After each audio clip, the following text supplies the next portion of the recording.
चंचुला की प्रार्थना से ब्राह्मण का उसे पूरा शिव पुराण सुनाना और समय अनुसार शरीर छोड़कर शिवलोक में जा चंचुला का पार्वती जी की सखी एवं सुखी होना। ब्राह्मण बोले, नारी, सौभाग्य की बात है कि भगवान शंकर की कृपा से शिव पुराण की इस वैराग्य युक्त कथा को सुनकर तुम्हें समय पर चेत हो गया है। ब्राह्मण पत्नी, तुम डरो मत, भगवान शिव की शरण में जाओ। शिव की कृपा से सारा पाप तत्काल नष्ट हो जाता है। मैं तुमसे भगवान शिव की कीर्ति कथा से युक्त उस परम वस्तु का वर्णन करूंगा तथा जिससे तुम्हें सदा सुख देने वाली उत्तम गति प्राप्त हो। शिव की उत्तम कथा सुनने से ही तुम्हारी बुद्धि इस तरह पश्चाताप से युक्त एवं शुद्ध हो जाएगी। साथ ही तुम्हारे मन में विषयों के प्रति वैराग्य हो गया है। पश्चाताप ही पाप करने वाले पापियों के लिए सबसे बड़ा प्रायश्चित है। सत्पुरुषों ने सबके लिए पश्चाताप को ही समस्त पापों का शोधक बताया है। पश्चाताप से ही पापों की शुद्धि होती है। जो पश्चाताप करता है वही वास्तव में पापों का प्रायश्चित करता है, क्योंकि सत्पुरुषों ने समस्त पापों की शुद्धि के लिए जैसे प्रायश्चित का उपदेश किया है वह सब पश्चाताप से संपन्न हो जाता है। जो पुरुष विधि पूर्वक प्रायश्चित करके निर्भय हो जाता है पर अपने कुकर्म के लिए पश्चाताप नहीं करता, उसे प्राय उत्तम गति नहीं प्राप्त होती, परंतु जिसे अपने कुकृत्य पर हार्दिक पश्चाताप होता है वह अवश्य उत्तम गति का भागी होता है। इसमें संशय नहीं है। इस शिव पुराण की कथा सुनने से जैसे चित्त शुद्धि होती है वैसे दूसरे उपायों से नहीं होती। जैसे दर्पण साफ करने पर निर्मल हो जाता है, उसी प्रकार इस शिव पुराण की कथा से चित्त अत्यंत शुद्ध हो जाता है। इसमें संशय नहीं है। मनुष्य के शुद्ध चित्त में जगदम्बा पार्वती सहित भगवान शिव विराजमान रहते हैं। इससे वह विशुद्ध आत्मा पुरुष श्री सांब सदाशिव के पद को प्राप्त होता है। इस उत्तम कथा का श्रवण समस्त मनुष्यों के लिए कल्याण का बीज है। अतः यथोचित मार्ग से इसकी आराधना अथवा सेवा करनी चाहिए। यह भव बंधन रूपी रोग का नाश करने वाली है। भगवान शिव की कथा को सुनकर फिर अपने हृदय में उसका मनन एवं निधिध्यासन करना चाहिए।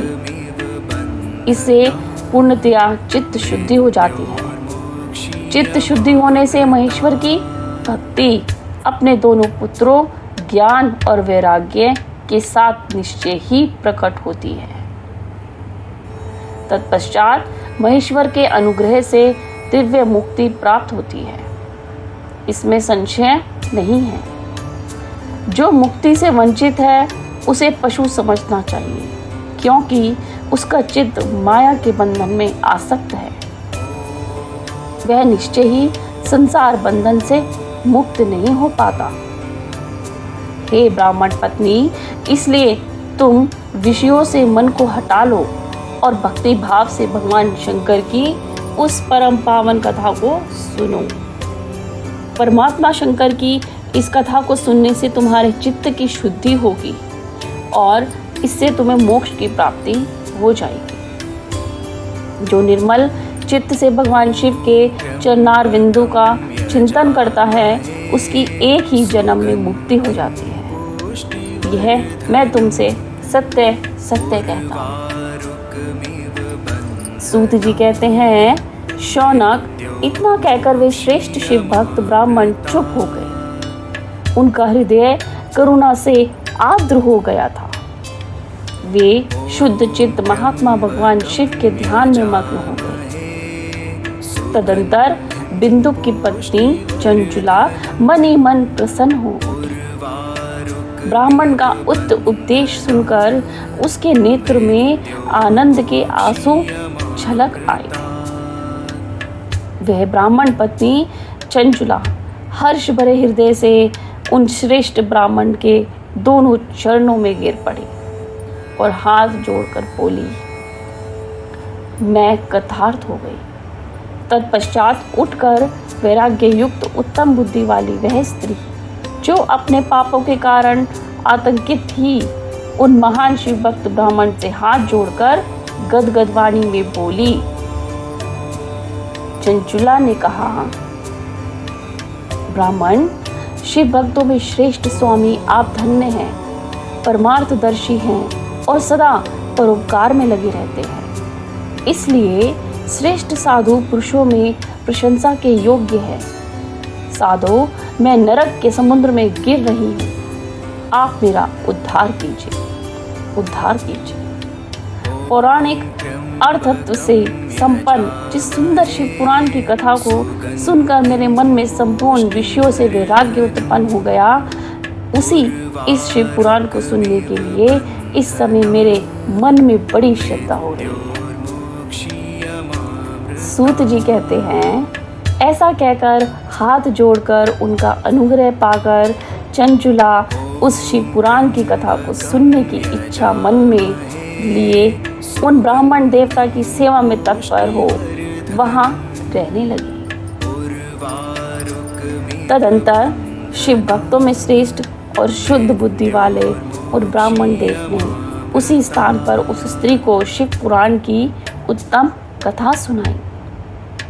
इस प्रकार उस गोकर्ण नामक महाक्षेत्र में उन्हीं श्रेष्ठ ब्राह्मण से उसने शिव पुराण की वह परम उत्तम कथा सुनी, जो भक्ति, ज्ञान और वैराग्य को बढ़ाने वाली तथा मुक्ति देने वाली है। उस परम उत्तम कथा को सुनकर वह ब्राह्मण पत्नी अत्यंत कृतार्थ हो गई। उनका चित्त शीघ्र ही शुद्ध हो गया। फिर भगवान शिव के अनुग्रह से उनके हृदय में शिव के सद्गुण रूप का चिंतन होने लगा। इस प्रकार उसने भगवान शिव में लगी रहने वाली उत्तम बुद्धि पाकर शिव के सच्चिदानंदमय स्वरूप का बारंबार चिंतन आरंभ किया।